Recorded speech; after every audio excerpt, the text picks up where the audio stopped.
Ça, c'est Maria Kovalchuk, modèle OnlyFans originaire d'Ukraine. On a parlé d'elle dans tous les médias. 20-year-old Ukrainian barely alive. Un chauffeur de taxi à Dubaï l'a retrouvée au bord d'une route, grièvement blessée. Son corps portait des fractures multiples, bras et jambes pétés, scalpel découpé. Elle la voici aujourd'hui après les horreurs qu'elle a vécues à Dubaï. Je marche presque. Je suis en rééducation en ce moment. Après la rééducation, je pourrais marcher pleinement. Pour l'instant, je me déplace surtout en fauteuil roulant et j'utilise aussi mes béquilles. Pendant 4 mois, on n'avait plus aucune nouvelle d'elle, et puis là, enfin, elle a réapparu. Elle a donné une interview pour raconter ce qui lui est arrivé, pour balancer toute la vérité sur Dubaï. Mais réellement, je suis arrivé à Dubaï pour voir des amis. Je suis resté pendant une semaine. On a fêté l'anniversaire d'une d'entre elles, puis mes amis sont repartis en Russie, et je suis resté seul. Je logeais à l'hôtel 5 Jumeirah Village. Et le lendemain, je devais partir en Thaïlande, mais il se trouve que j'ai raté ce vol. J'ai dormi trop longtemps. Je me suis mis alors dans le lobby avec mes valises et mes sacs, et j'ai croisé une connaissance que j'ai fait la veille. J'étais allé dans un karaoké qui s'appelle Gold, et j'y avais rencontré un garçon. On avait eu une petite discussion de 10 minutes à peine.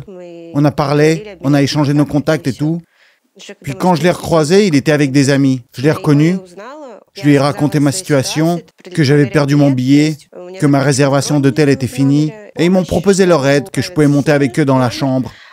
Et Artyom m'a même dit qu'il allait demander à son père de lui prêter son jet privé pour qu'on parte tous ensemble en Thaïlande. C'était une bande de jeunes cool, sympas, alors pourquoi pas?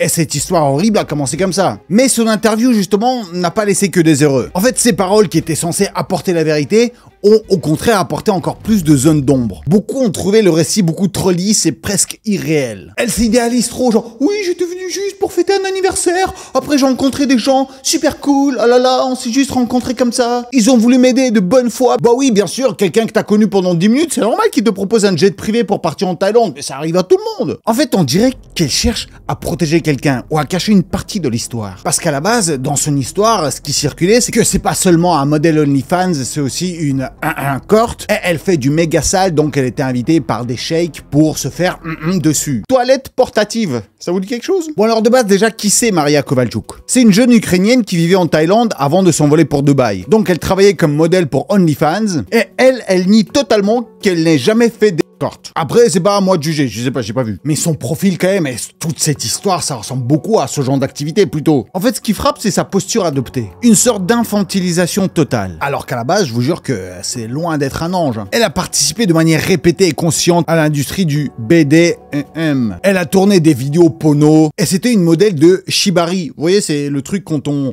te saucissonne, on t'accroche au plafond. Bah, elle faisait des soirées, on l'invitait, on l'accrochait comme ça, je sais pas, comme un lustre, et les gens faisaient leur soirée autour. Au calme. On a retrouvé des S-tapes où ils ont fait des JJ avec des gens et ils étaient tous sous quelque chose, des ambiances dégueulasses où ça va dans tous les sens. Et dans les vidéos, elle adore être humiliée, soumise. En mars, quand tout est arrivé, des vidéos très hardcore avec votre participation ont commencé à circuler. On voit sur ces images, si je peux vous le décrire, Kovalchuk avec des accessoires et des actions BDSM, la bouche attachée, les bras et les jambes liés. Dites-moi, ça vous plaît ce genre de pratique? Ou alors c'était juste pour de l'argent? C'était des vidéos privées, j'étais payé pour ça. Et moi, ça me va, des vidéos de ce type. J'aimais bien parce que je pouvais gagner mon argent avec. J'ai pratiqué le shibari. Et dans la vraie vie, vous avez participé à ce genre de soirée, de votre propre gré? Alors je ne pourrais pas répondre. Ouais, c'était loin d'être un ange. Sur son compte OnlyFans, c'était que des trucs hardcore comme ça. Thématique de domination, de soumission. Et avant ce drame, son image publique, elle était cohérente. Maquillage criard, provocation constante, insultes dans ses stories. Une attitude agressive et vulgaire assumée. Et puis même elle écrivait de ces trucs sur Twitter. Bon, je peux pas vous les montrer là. Je vais mettre toutes les photos d'elle, plus ou moins censurées, et tous ces tweets hardcore sur mon Telegram. Donc si vous avez envie de voir, vous scannez ça ou vous cliquez sur le lien dans la description. Donc tout cela montre qu'elle était intégrée à cet univers, qu'elle y évoluait de façon consciente. Alors peut-être que ses plus grosses motivations, c'est probablement l'argent. Peut-être pour s'aider elle-même, peut-être pour l'envoyer à sa maman. Donc c'est plutôt onéreux. Le fait qu'à la base, c'est quand même des bonnes intentions derrière tout ça. Mais j'ai comme l'impression qu'elle savait parfaitement ce qui allait arriver et qu'elle n'est pas partie dans cette chambre d'hôtel au hasard. Et après tout ça, l'image a radicalement changé. Fini l'agressivité, place à une voix posée, des vêtements neutres, un ton humble, un regard lointain, le fauteuil roulant, la mère toujours à ses côtés. Maria, elle nie en bloc, elle dit non, j'allais à Dubaï parce que c'est tout gratuit pour les mannequins. Donc elle, au final, c'est une mannequin. Qu'elles ont des tables offertes dans certains clubs et restaurants, invitations, etc. Il y a des tables pour mannequins et tout ça. Donc il n'y avait pas vraiment beaucoup de dépenses. Sauf qu'il faut bien comprendre pourquoi justement on invite ces mannequins dans ce genre d'endroit. Parce qu'on les invite pas pour grignoter des chips. Le but, c'est que ces filles attirent l'attention, donnent du glamour à la salle, et soyons honnêtes, c'est pour qu'elles rencontrent des clients potentiels. Différents témoignages d'escortes à Dubaï expliquent très bien quel resto, quel montant, comment ça fonctionne, combien ça coûte une nuit, etc. Sauf que elle dit qu'elle est venue aux Émirats juste pour passer du temps avec des amis, profiter des beaux établissements, filmer du contenu pour ses stories Instagram. Alors d'ailleurs, Miyagadou, mettez un maximum de likes pour cette vidéo là, il faut que ça circule, il faut que cette histoire tourne. Et d'ailleurs, vu qu'on parle de beaucoup de pays là, en toute objectivité, pour toi, c'est quoi le plus beau drapeau ? Tu me le dis dans les commentaires et on va voir c'est lui qui va gagner. Et dites-moi, êtes-vous prêt à découvrir cette histoire glauque et dégueulasse sur Dubaï ? Alors, c'est parti. Et donc le 11 mars, elle était censée s'envoler de Dubaï vers la Thaïlande, mais malencontreusement, elle a loupé son vol. Le matin, elle s'est pas réveillée. Mais comment ça se fait? Sachant que dans les services de l'hôtel, il y a un service où on t'appelle le matin pour te réveiller. Elle serait pas réveillée encore sous effet de quelque chose? Et donc c'est dans le lobby de son hôtel 5 étoiles qu'elle croise Artyom Papazov, 19 ans, qu'elle avait déjà rencontré la veille dans un karaoké. Et ce n'est pas n'importe qui. Papazov est le fils d'un homme d'affaires ayant des parts dans la chaîne Super Burger et Cinnamon. Ouais, un mec très bien installé financièrement, donc c'est un fils de méga riche. Et le jeune Artyom, lui, était en train de profiter de ses vacances entouré d'une bande d'amis, tout aussi nés avec une cuillère en platine dans la bouche, que des fils de riches. Il y avait Alexandra Mertsalova, 19 ans, fille d'un propriétaire d'un centre médical de Moscou, Milena Dolganova, une autre adolescente de 16 ans, fille d'un entrepreneur ouzbek, et Alexander Laptinsky, 28 ans, originaire de Biélorussie. Wesh, déjà à 16 ans, elle participe à des soirées comme ça? Et donc ce Artyom, elle avait rencontré la veille, dans une soirée, dans un karaoké où j'imagine qu'ils n'étaient pas très à jeun. Et si elle s'est ramenée dans sa tenue de d'habitude, comme elle est sur les réseaux sociaux, c'est soit lui, quand il l'a vu, il s'est dit vas-y, j'ai envie de tâter un peu, il est parti la voir, ou soit c'est peut-être encore plus plausible où elle l'a vu claquer de l'oseille, parce que c'est un gros blindé, elle s'est dit vas-y, il y a moyen de gratter un billet. Et elle est partie lui parler. Et c'est quand même bizarre quel genre de discussion ils ont eu pour sympathiser autant en 10 minutes parce que la meuf, comme le lendemain, elle accepte de monter dans leur chambre à l'aise. En plus, il était entouré d'amis qu'elle ne connaissait absolument pas. Et dans son interview, elle dit qu'elle les a déjà vus et ils étaient déjà un peu bourrés. Mais ça ne la dérange pas. Elle accepte de les suivre, vivre avec eux dans leur suite d'hôtel. Mais qu'est-ce qui a pu créer une telle confiance en un quart d'heure? On parlait de notre voyage en jet en Thaïlande. J'ai appelé ma mère et je lui ai dit « Tout va bien, je suis avec des mecs super cool. » Donc selon Maria, tout s'explique avec une histoire de jet privé. Si t'as un jet privé, t'es mon pote quoi qu'il arrive. Pas besoin que je te connaisse. Artyom, le mec quand même, genre son père a un jet privé. En gros, on a une bande d'ados et de jeunes adultes installés à Dubaï qui, sur un coup de tête, auraient décidé de changer leur plan et offrir un jet privé à une fille rencontrée la veille dans un karaoké. Uniquement parce qu'elle a raté son vol. Et parce qu'ils sont gentils. Avouez que ça ressemble quand même pas mal à un scénario de film d'horreur qui commence. Et quand Maria, elle raconte une histoire, tout se déroule juste comme une suite de coïncidences. Elle a loupé son vol par hasard, elle a croisé Artyom par hasard. Maria décrit ça comme une suite d'événements légers, joyeux, insouciants. Ils étaient drôles, sympas. Alors je me suis dit pourquoi pas. On dirait qu'elle tombe sur un ticket gagnant de loterie à chaque fin de phrase. Et ce qui frappe justement, c'est ce ton d'innocence à chaque fois. Mais on est à Dubaï. On va pas se mentir. Là, elle ne choisit rien, elle ne décide rien, elle réagit seulement. Tout lui tombe dessus, comme des cadeaux du destin. Sauf qu'à force, ça ressemble plus à une construction rhétorique qu'à une réalité. En fait, à chaque fois, on dirait qu'elle veut pousser le concept de « c'est pas moi qui l'ai décidé, ça m'est tombé dessus, je l'ai pas choisi ». En psychologie, ça s'appelle une position de détresse apprise. La posture de quelqu'un qui subit sans jamais agir. Et dans ce cas précis, limite, ça sonne beaucoup trop pratique et trop avantageux pour elle. Elle raconte donc que leur soirée a commencé sobrement, tranquillement. Mais ensuite, les gars sont partis chercher de l'alcool. Alors, j'ai déjà été à Dubaï et je pense que tous ceux qui ont été vous le confirmeront. À Dubaï, tu pars pas chercher de l'alcool comme dans une épicerie le soir. Non, non, c'est interdit à la base. Donc, si en plus t'es un blindé, si tu veux de l'alcool, juste t'appelles l'hôtel et c'est eux qui te le ramènent. Il n'y a pas des magasins de nuit comme ça où tu vas chercher ta canette de 8-6. Par contre, ce qu'il faut partir chercher soi-même, c'est les substance interdite. Ah ça, à l'hôtel, on te le ramène pas. Pas à ce point-là, quand même. Donc, même si elle le nie à fond, elle dit non, mais je crois qu'il y avait une petite poudre blanche, je suis pas sûr. Donc, selon moi, c'est cramé. Ils sont partis chercher de la drodro. Et selon Kovalchuk, c'est à ce moment-là qu'elle a voulu partir, mais l'ambiance aurait basculé. Il serait devenu agressif. Et après ça, les gars ont commencé à se comporter de manière agressive. Ils ont bu un truc comme du whisky, un alcool très fort. Comment elle joue l'innocente. Oh là là, ils ont bu du whisky, un alcool très fort. Moi, c'est la première fois que j'en vois. Je rappelle que dans ces soirées orge, on voit des bouteilles vides de partout. C'est une beuverie. Et ils se sont mis à me provoquer. Pourquoi je ne buvais pas? Pourquoi je restais assise? Et puis il y a eu des gestes agressifs, des bousculades à l'épaule. Et après ils ont commencé à plaisanter en disant « Tu nous appartiens, on fera tout ce qu'on veut de toi ». Ils se comportaient de façon inadéquate. Ils ont commencé à casser des bouteilles. Le sol était couvert de verres brisés. Puis ils ont pris mes affaires, où se trouvait mon passeport.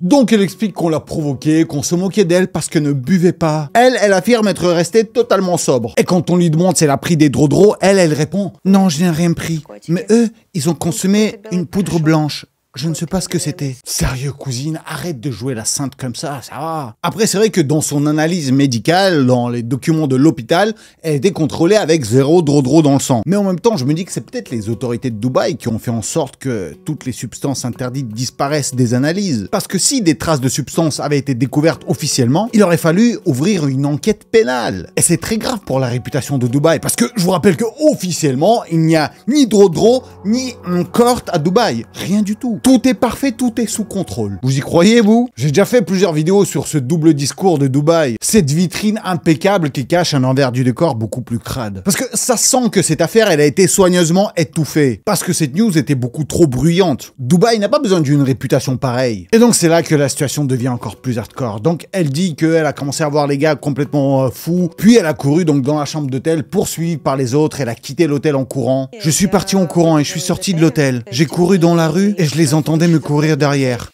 Donc j'ai décidé de me cacher dans un chantier. Je suis rentré dans un bâtiment en construction et je suis monté à l'étage. Ils étaient à pied et moi je restais assise à l'étage et j'entendais leur voix en bas. Donc je savais qu'ils étaient quelque part tout près. On dirait un film d'horreur là, j'aimerais pas être à sa place.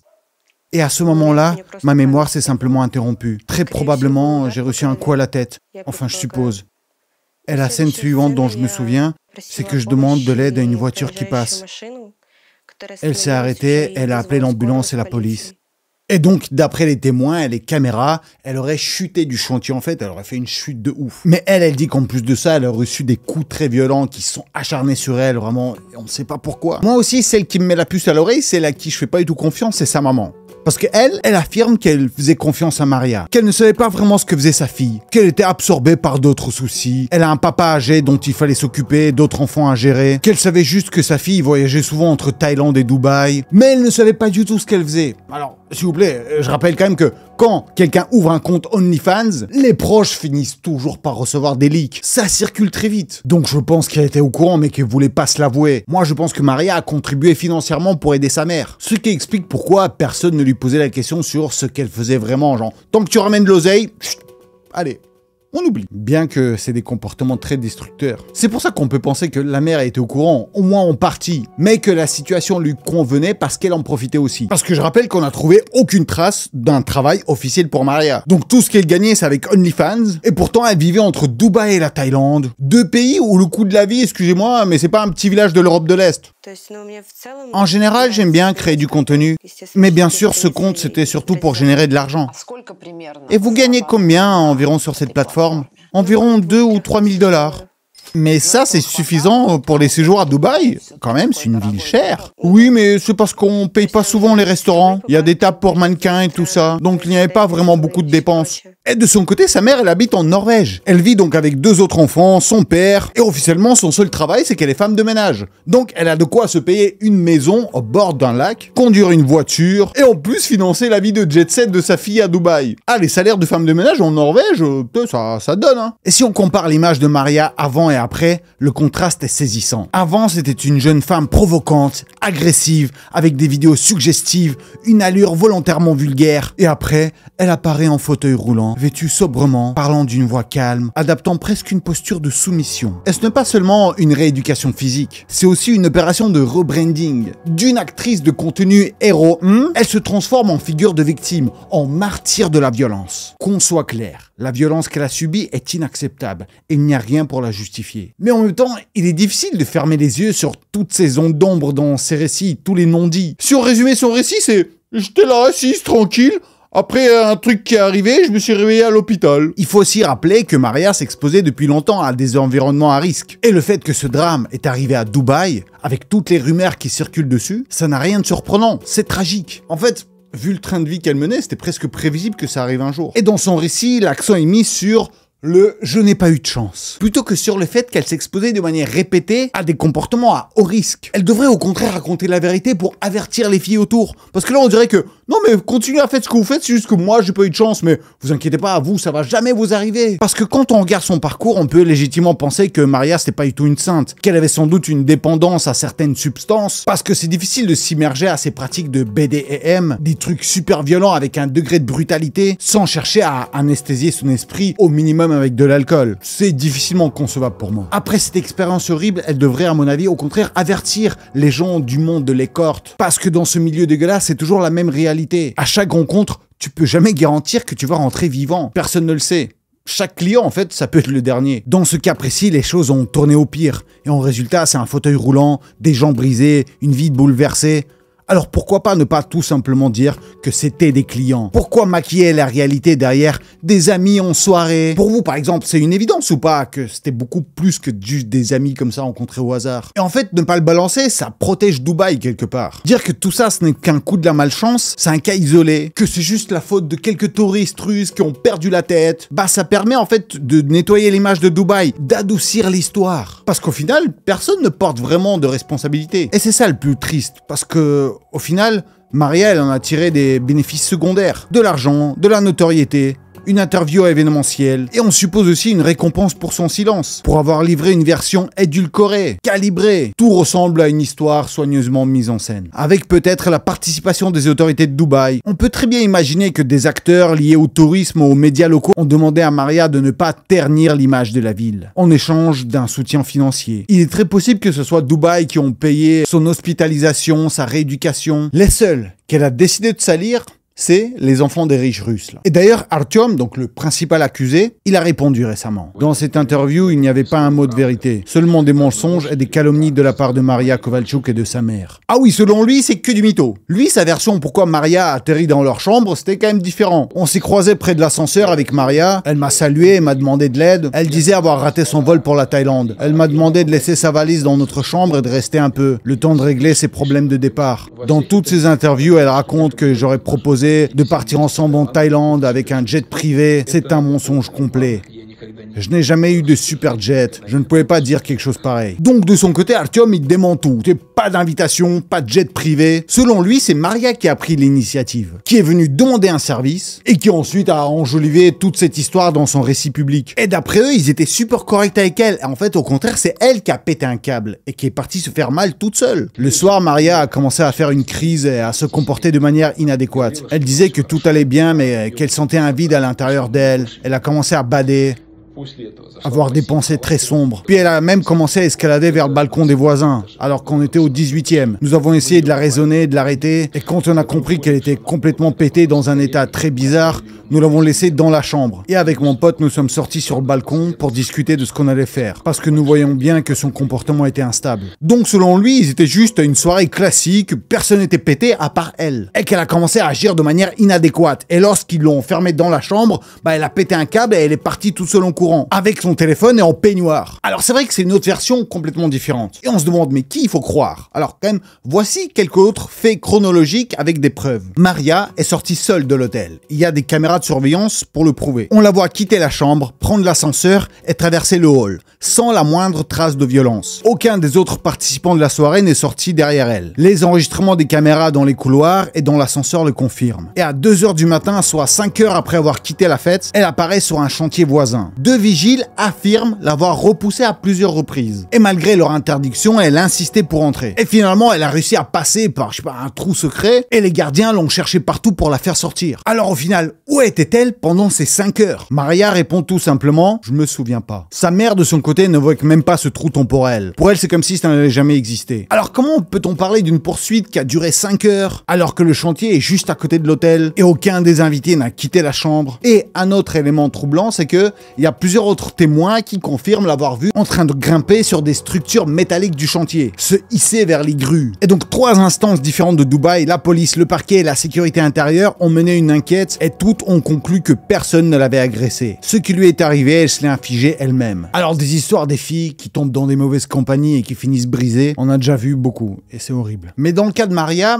la réaction a été complètement différente. Au lieu de la plaindre, beaucoup l'ont jugée. À ton avis, c'est crédible ou pas? Ou alors c'est les autorités de Dubaï qui ont écrit ce scénario? Parce qu'en fait, elle s'était déjà exposée publiquement. Par ses photos, par ses vidéos, par son contenu explicite. Et parce qu'elle évoluait dans un milieu où le risque était constant. Le problème avec le cas Kovalchuk, en fait, c'est que ça brouille les lignes. Ça fait passer une sorte de message que, en fait, les femmes cherchent les problèmes. Et ça réduit la crédibilité des victimes réellement innocentes. Celles qui n'avaient rien demandé et qui se retrouvent malgré tout confrontées à de la violence. Et Maria, en fabriquant une histoire bancale et en minimisant certains faits, en essayant de sauver sa réputation, en fait, elle dévalorise toutes celles qui vivent des drames parallèles et des vraies horreurs de façon vraiment injuste. Des vraies femmes innocentes qui méritent tout le soutien et toute la protection. De toute façon, j'avoue, le but, c'est pas de comparer les différents cas.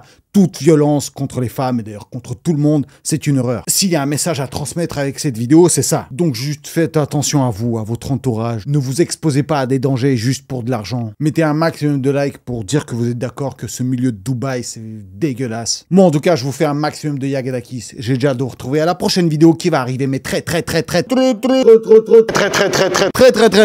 bientôt.